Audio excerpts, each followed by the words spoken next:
सिकंदर को प्रेम करने की फुर्सत नहीं मिल पाती थी।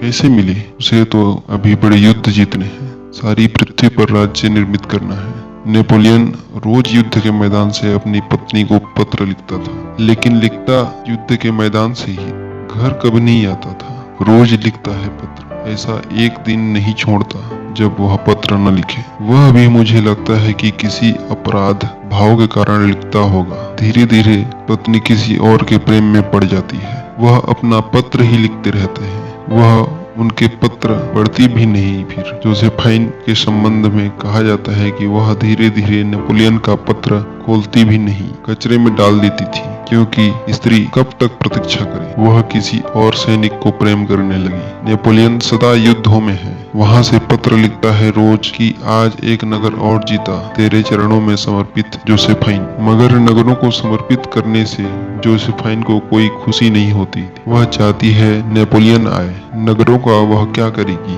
नक्शा बड़ा होता जाता है, इससे क्या होगा? उसके हृदय में कहीं तृप्ति इससे नहीं होती। आकांक्षी लोग न तो प्रेम चाहते हैं न देते हैं। उन्हें फुर्सत नहीं होती। अभी बड़े काम करने हैं, इलेक्शन लड़ना है, इलेक्शन करीब आ रहा है, उनको लड़ना है इलेक्शन, पद पर पहुंचना है, दिल्ली जाना है। पत्नी वगैरह तो गौण है, बच्चे गौण हैं, इसलिए राजनीतिज्ञों के, बड़े से बड़े राजनीतिज्ञों के बच्चे भी आवारा और बर्बाद हो जाते हैं, हो ही जाएंगे। धनी लोगों के बच्चे सत्य की तरफ नहीं बढ़ पाते। बाप को फुर्सत ही नहीं है। वह धन इकट्ठा कर रहा है, हालांकि वह कहता यही है कि इन्हीं के लिए इकट्ठा कर रहा हूँ, लेकिन इनसे कभी मिलना ही नहीं होता। जब वह आता है घर वापस, तब तक बच्चे सो गए होते हैं। जब सुबह वह भागता है बाजार की तरफ, तब तक बच्चे उठे नहीं होते हैं। वह भाग दौड़ में ही लगा रहता है। कभी रास्ते पर सीढ़ियां चलते मिल जाते हैं तो जरा पीठ थपथपा देता है। वह भी उसे ऐसा लगता है कि बेकार का काम है। इतनी शक्ति बचती तो